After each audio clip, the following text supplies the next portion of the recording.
बाकी आहे। दुसरा कोणता असा उमेदवार आहे की तुमच्यासारख्या गोरगरिबांच्या हाकेला धावून येणारा, याचा विचार करण्याची गरज आहे। आज पंढरपूरमध्ये या नगरपालिकेच्या निवडणुकीला सामोरं जात असताना अनेक प्रश्न समोर उभे राहतात की गेली 40 वर्ष सत्ता असताना देखील कुठलाच विकास आपल्या तालुक्यात झालेला नाही। आणि आज कुठला अजेंडा, असा कुठली ब्लूप्रिंट तुम्ही घेऊन उतरलाय की येणाऱ्या 5 वर्षात ती पूर्ण करणार आहात तुम्ही? गेली 40 वर्षात तुमच्या हातून एकही काम चांगलं घडलेलं नाही आणि आता पुढच्या 5 वर्षात तुम्ही काय करणार आहात? वेळोवेळी आणि सगळ्यात महत्वाची गोष्ट, आज संविधान दिन आहे आणि संविधानाने दिलेला अधिकार नगराध्यक्षपदाचा एक महिलेचा आहे। इथं भरपूर महिला आहेत। मी वेळोवेळी समोरच्या विरोधकाला आवाहन करते की महिलेचा अधिकार महिलेसाठी मर्यादित राहू द्या।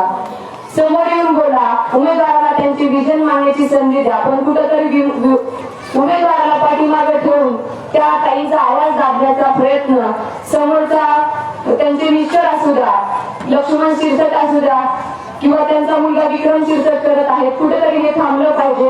खरं तर हा संविधानाने आम्हाला दिलेला अधिकार आहे, आमचा अधिकार निरावून घेण्याचा प्रयत्न ते करत आहेत। इथं उपस्थित महिलांना मला सांगायचं आहे की तुमचा आवाज नगरपालिकेत पोहोचवणारा उमेदवार तुम्हाला पाहिजे की घरात बसून कुणाच्या तर खांद्यावर बंदूक ठेवून काम करणारा उमेदवार तुम्हाला पाहिजे? मला मी उत्तर मागते तुमच्याकडून की तुमच्या वेदना जाणून घेणारा उमेदवार पाहिजे, तुमच्या घरापर्यंत येऊन घेणार काम करणारा उमेदवार तुम्हाला पाहिजे की कुठेतरी 4-4 घाटा हेलपाटे नगरपालिकेत घालायला लावणारा उमेदवार तुम्हाला पाहिजे? हे तुम्ही मला हात वर करून सांगा।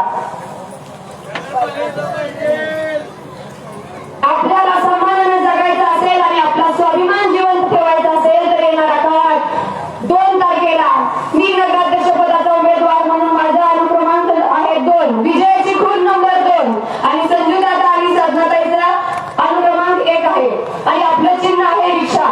काल झालेला प्रकार प्रत्येक व्यक्तीने पाहिलाय नगरपालिकेत, कशा प्रकारे आपल्यावर अन्याय अत्याचार करून दमदाटी करून आपला आवाज दाबण्याचा प्रयत्न केला होता, पण आम्ही देखील संविधान हाताशी धरून तिथं आमच्या न्यायाची लढाई लढत असताना तुम्ही सगळ्यांनी बघितले काल नगरपालिकेत झालेला जो प्रकार आहे, तर तिथं तो प्रकार मी माझ्या हक्कासाठी करू शकते, तर नक्कीच उद्या तुमच्यावर कुठली काही हो द्या, मी तुमची